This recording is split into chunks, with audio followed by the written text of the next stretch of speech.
According to Nahum chapter 3 and verse 9, he says that the people from Ethiopia and Egypt had a power that was boundless, limitless, without limit.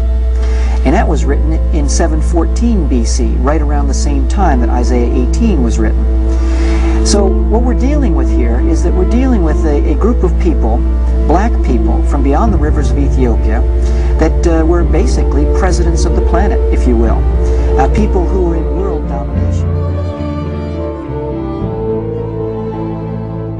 As 3/5 of human beings, if you will. Viewed as animals, viewed as tools to build the dreams of the Europeans. Of people with clear aphoid features, nose, the profile, and it was just incontrovertible. The facts, the reality that black people had designed this civilization.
Slave trade. On the other hand, we have the tremendous civilization that black people had created. There was a definite crisis of the conscience, because there were white brothers really intensely fighting this thing called slavery, and they were pushing for the liberation of the black man, condemning the trade itself, and freeing slaves in America, and they were torn. And so you can see where the impetus and the need to formulate rationalizations for this developed. What to do? What are the anthropologists and archaeologists going to do in dealing with this information? And that is what I believe, what sponsored, maybe consciously in some cases, unconsciously in other cases, what we could call the cover-up. The cover-up of the accomplishments of black people. Chancellor Williams wrote a book called The Destruction of Black Civilization. And in this book he outlines 7 points as to why he feels that there was a cover-up. Ignore. Just refuse to publish any facts of African history that don't go along with our racial theories. We need to create a religious and a scientific doctrine so that African slavery won't appear that bad after all. What we need to do is flood the world with new African histories that contain our European perspectives only. Start renaming people and places.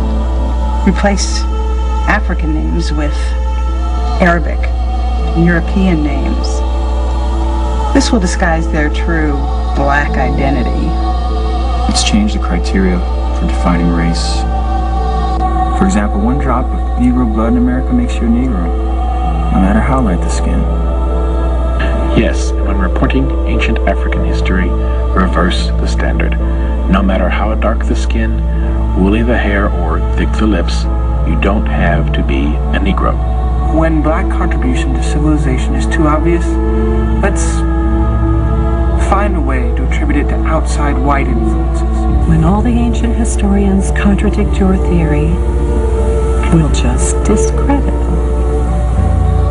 Chancellor Williams was a scholar, and we feel that his observations have a lot of merit to them. But there are his personal observations. Talk about the rewriting of history.